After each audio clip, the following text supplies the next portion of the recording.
KBL is back mga idol. Naging sharpshooter ng ball club si Renz Abando. Parang UST days lang mga idol. Nilakay sa Korea with gold and white uniform. Samantalang finally, pinaglaro na din si William Navarro. May gustong patunayan din sa kanyang head coach. Pero bago yan, baka pwedeng pa-follow na lang din sa ating Facebook page at maging sa ating YouTube channel. Maraming salamat sa iyo idol. Matapos ang FIBA break, eto nagbabalik ang Korean Basketball League. Renz Abando ng kanyang Red Booster versus KCC Aegis na William Navarro. Battle of rank 2 and 4 sa ongoing season. Parehong bench mga idol ang dalawa nating kababayan. Bago mga idol ang uniform ng kanyang Red Booster, combination of gold and white. Gandang simula both teams sa early quarter kumakana ang parehong Amerikanong import ng dalawang kupunan. 수가 더 많아요.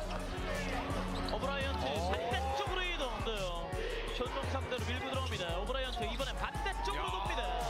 Halfway ng quarter in ready ang visiting team. Maganda ang pinapakita nilang ball movement and chemistry dito sa laban. 10 straight points lang naman mga idol ang kanilang nagawa to take the lead under 2 minutes. Pinasok na si Renz Abando. Parang UST days lang mga idol sa gold and white uniform. Instant impact sa opensa sila kay mula sa kanyang first field goal of the game. Plus grabe din yung kanyang binibigay na pressure sa kalaban pagdating sa 3-pointer. For the first time naman mga idol, pinasok ng maaga si William Navarro ng KCC Aegis at agad din gumawa ng field goal sa laban. 14-24 end of first quarter, 10 points lead para sa Red Booster. Second quarter, mas lalong namagapa mga idol ang kalamangan ng Red Booster. Sobrang aggressive sa opensa ang pinapakita nila. Mapa outside mid-range and painted area, dominated nila ang basket ng kalaban. Eto kung naipasok pa sana nila kaya itong corner 3-pointer niya, lobo pa sana mga idol sa 22 points ang kanilang kalamangan. Pero sa pangalawang pagkakataon, agad bumawi si Renz Abando, same spot, different result, and this time 22 points sigurado ang kalamangan ng JKJ Club. After timeout, bumawi naman ang home team. Tres naman ang pamatay sa momentum ng bisita. Sa harap pa yan ni Renz Abando. Gagawa pa sana ng best highlights of the game si Abando from this failed attempt, one-handed alley-oop dunk. Sayang yon mga idol. Pero ibang-iba yung atake ngayon nila kay naging sharpshooter ng Jungwon Jang. 10 points off the bench Renz Abando. End of first half, abante pa sa 19 points ang kalamangan ng visiting team. Natutuwa mga idol ang JKJ head coach sa ginagawa ni Renz Abando. Sa pagpasok ng third quarter, nagsimula ka nalang opensa from wide open 3-pointer mula sa assist ni Kabayan. Pero biglang bawi naman ng home team. Nagkasunod-sunod ang turnovers na nakumit ng bisita at na-convert into huge run. 14 straight points sa loob ng 3 minutes. Pero hindi pa dyan nagtatapos. Anyari sa visiting team na pako mga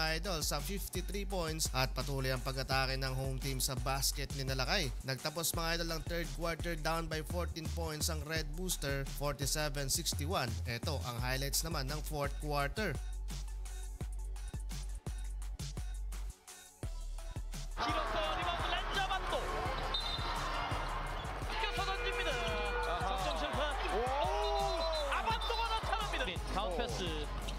장재석 강하게 몰아붙여요. 뱅크 깊게 들어가기 전에 멈췄고 석점인데요. 점점 마음이 급해지는데요. 허웅이 쏩니다. 지금 밀고 갑니다. 여기서 외곽에서 박정욱의 석점.